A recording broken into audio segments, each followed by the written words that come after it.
I want to use this opportunity, first of all, to congratulate Jamaica's Reggae Girls.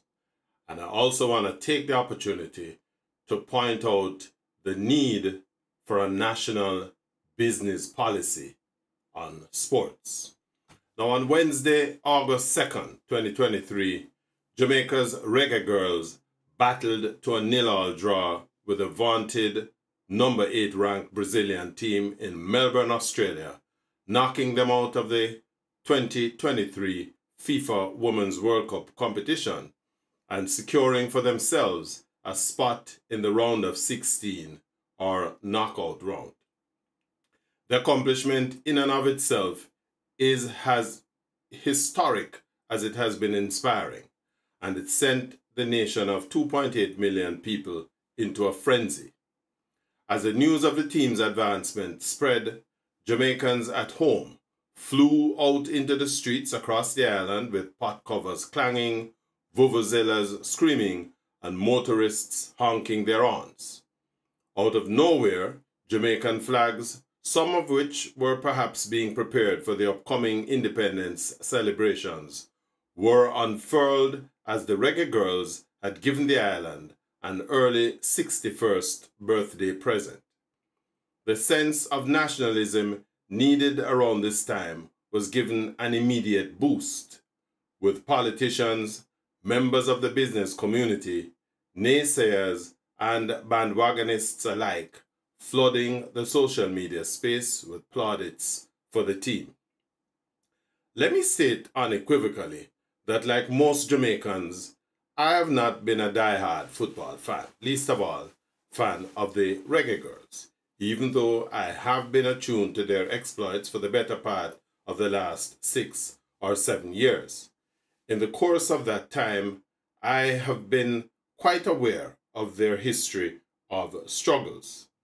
Theirs is a story of mainly challenges rather than triumph.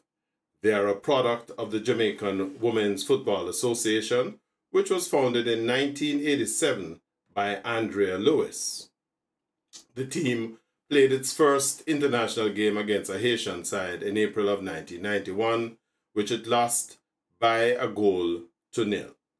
3 years later, in August 1994, the team was hammered 10-0 by the United States women's team. They would qualify for the CONCACAF Women's Gold Cup in 2002 as well as in 2006 when they finished in 4th place. In 2010, the Jamaican Football Federation pulled the plug on the women's football program for lack of funding. The decision stunted the development of Jamaicans' women's game and prevented them from participating in the qualifiers for the 2011 FIFA Women's World Cup. 3 years later, in 2014, Sidela Marley was named as the team's official ambassador and helped the team with their fundraising efforts, which included the June 2014 launch of the team's fundraising campaign, Strike Hard for the Reggae Girls, to raise $50,000 United States money, that is, to pay for practices, travel expenses, housing, nutrition, and equipment in preparation for the 2014 CONCACAF Women's Championship, and with the hopes of qualifying for a spot in the 2015 FIFA Women's World Cup. The rest, as they say, is history. Despite not finding their way to the FIFA World Cup in 2015, the Reggae Girls qualified for the World Cup in France in 2019. And even though they did not win a single game in that tournament, the team remained undeterred. As if to prove that 2019 wasn't a fluke, the Reggae Girls not only qualified for the 2023 tournament, but they also held the number 5 ranked France to a 0-0 scoreline.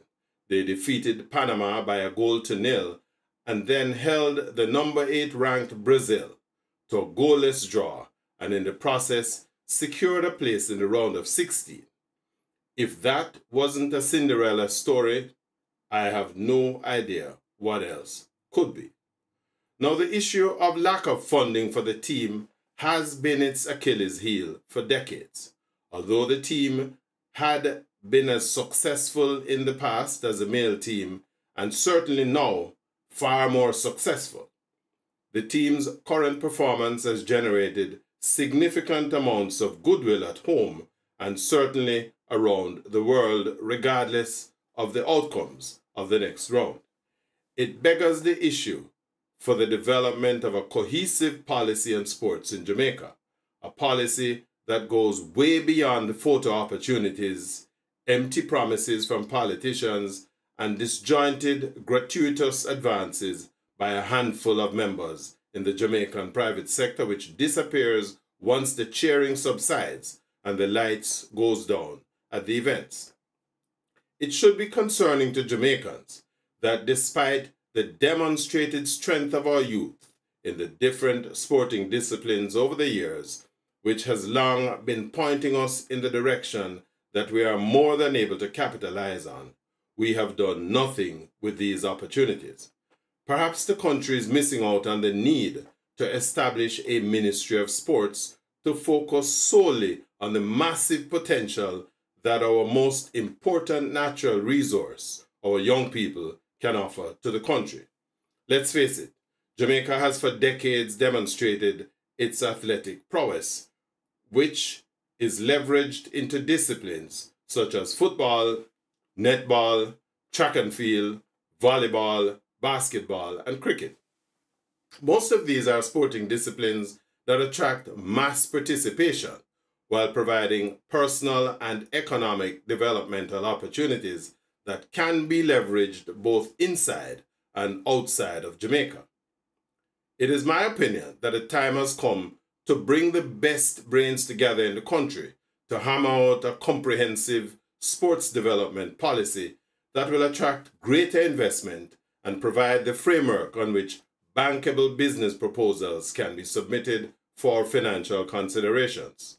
Such policy development must incorporate the complete overhaul and rehabilitation of the G.C. Foster College of Sports and Education, the establishment of strategically located facilities to promote sports at the wider community levels, establishment of world-class physical training centers, physiotherapy, and other sports-related injury treatment centers. We need to introduce a girls' equivalent of the Manning Cup schoolboy football competition, targeting the female football talent among secondary schools. At the same time, we should seek to expand the number of scholarships currently available at our local colleges and universities as an investment in the total development of the athlete and as partial preparation for life after sports.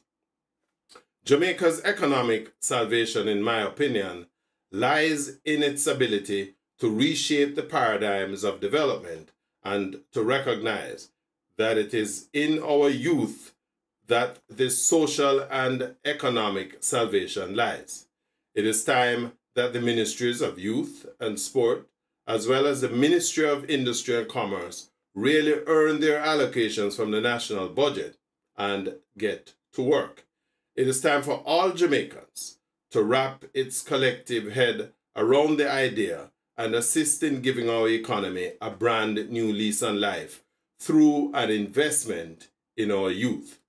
If we consider that in 1997, government committed to the investment of US $3.2 billion, a staggering amount of money at the time, and even more stupendous sum today given the current exchange rate as a bailout for the FinSac misadventure, plus a 2.5 billion Jamaican dollars budget that was spent to build the now underused Trelawney multipurpose complex, then we must be able to float a bond to raise the required revenues to give effect to this developmental program.